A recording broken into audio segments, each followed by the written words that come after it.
Hello, we're rolling into another episode of the DRH show. As usual, in each episode, I'll be talking to interesting people within psychology, mental health, and well-being. My brilliant guest for today is a psychotherapist in London. Debra Blake, thanks for joining me. Thank you for inviting me to speak today, Dennis. Okay. Deborah, I've met you about a year ago. We've been working at Men's Registration, but just for the benefit of viewers and our listeners, could you just give me a quick snapshot of your life, a sort of your trajectory in life on how you ended up being a psychotherapist and a counsellor? Well, for many years I suffered with anxiety. I was very confused. I say I was neurotic, sometimes psychotic, and so I came to it quite late. I went to evening classes, and it just got to me. I wasn't even planning on becoming a psychotherapist, but it just drew me in. I was just learning so much about the mental makeup, about how our beginning in life, how we're brought up, how it maps our future, how with therapy you can change that internal map and you can do anything, but not everything. Okay. So this is not really the kind of career that you envisioned growing up? No, but I wish I had. Okay.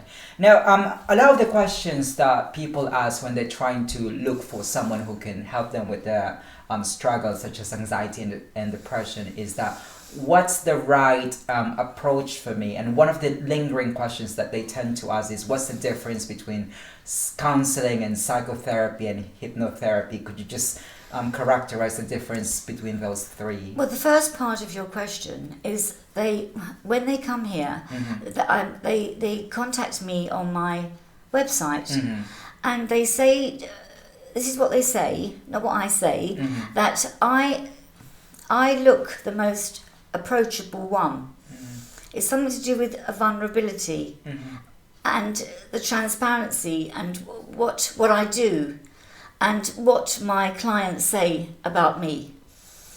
So it's something to do with my photo, actually. And then, what was the next part again? What was the difference between psychotherapy, counselling and hypnotherapy? Well, counselling, it starts on the surface, and the psychotherapy will go much deeper. I mean, they're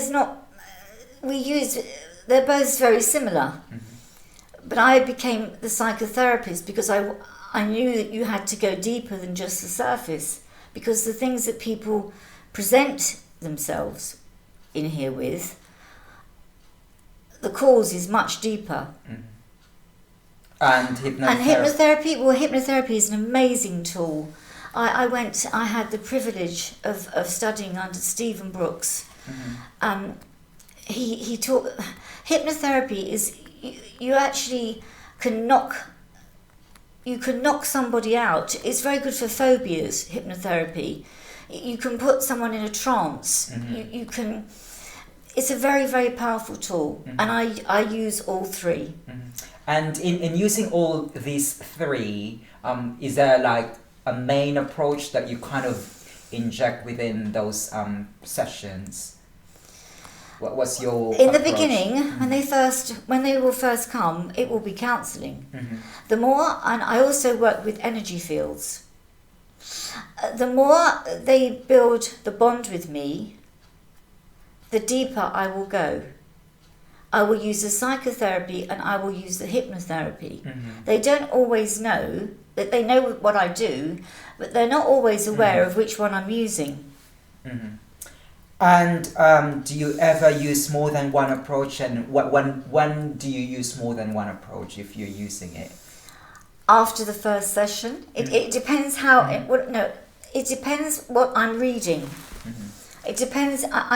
You cannot give people that are suffering with chronic anxiety and depression. You cannot give them too much at once because it will overwhelm them. So first, I will relax them. I will start to read them, and I will start to feel my way. This is how I work. Now let's expound on that, on how you approach your work, because actually some psychotherapists prefer to address the immediate problem, whereas other psychotherapists, they prefer to dig down deeper. So which kind of therapist are you? Both of those things.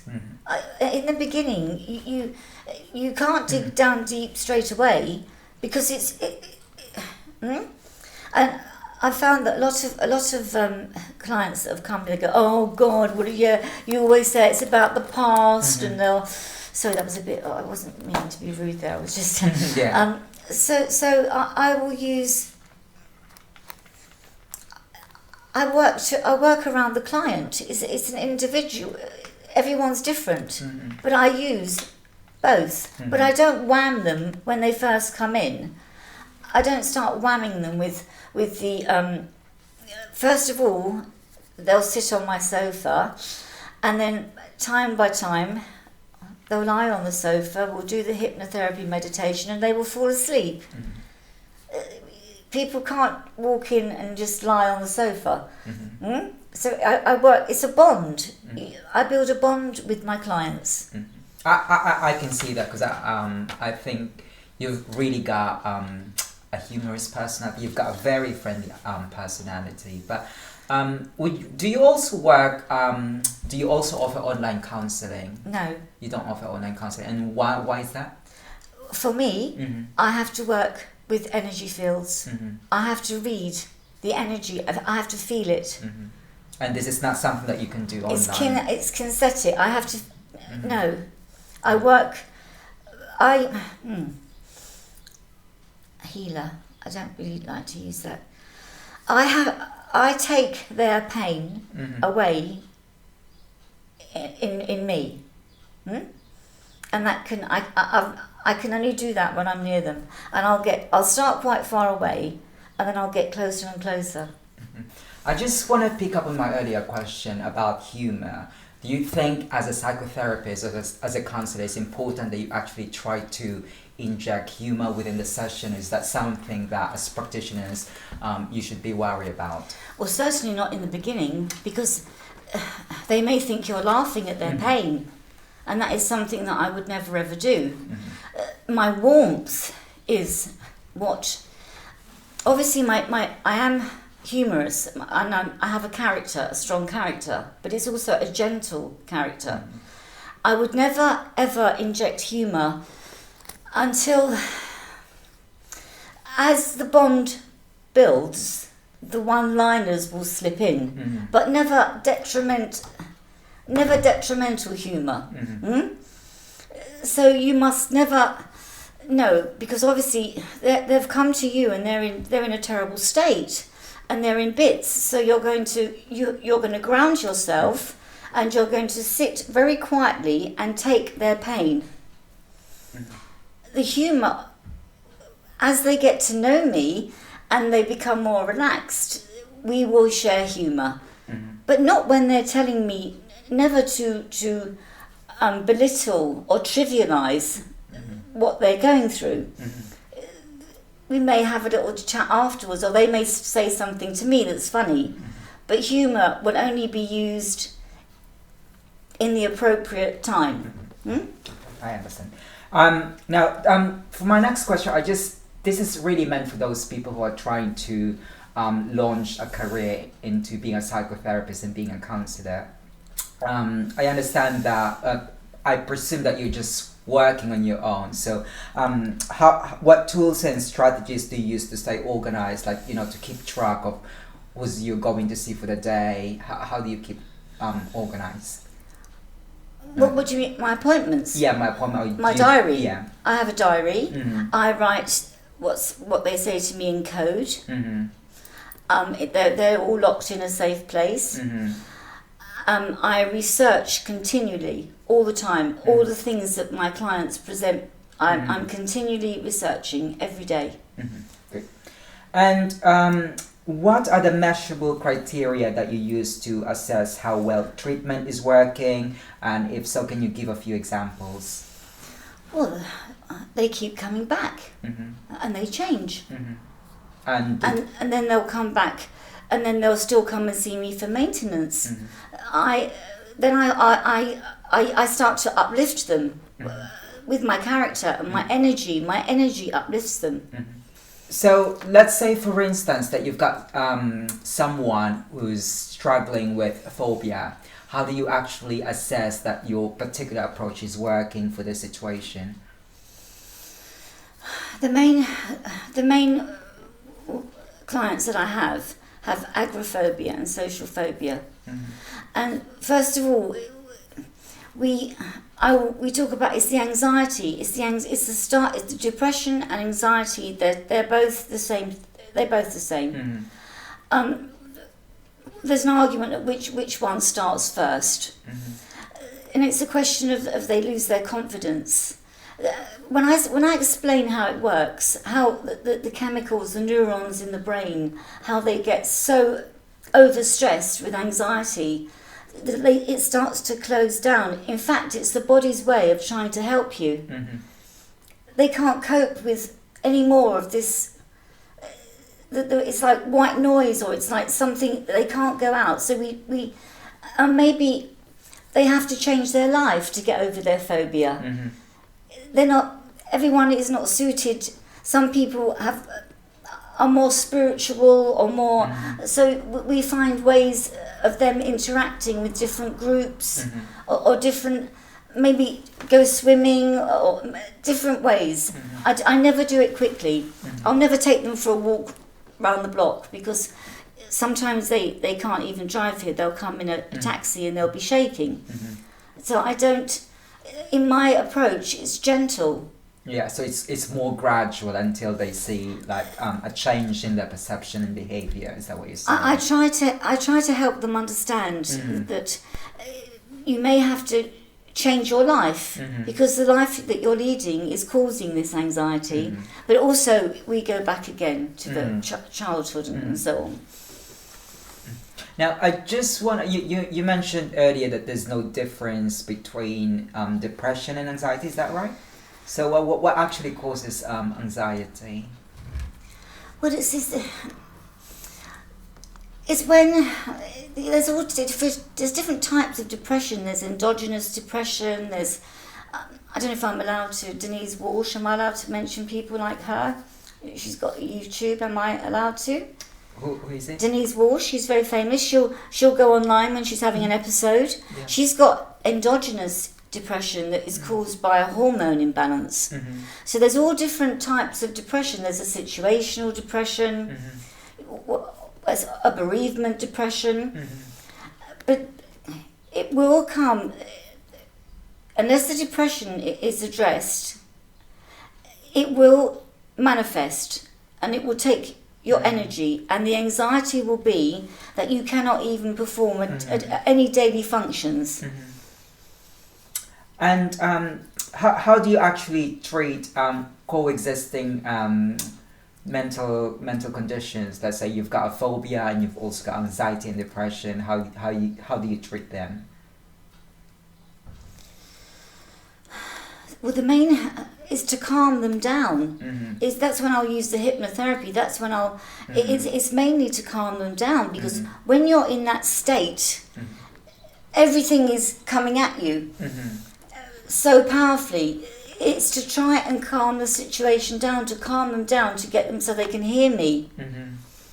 So basically what you're saying is that if you've got a different, a range of mental health conditions, you also give it multiple approaches. Well, I will not, if someone, for example, has bipolar, I will not treat them unless they're taking their medication. There are some treatments that I can't do in here.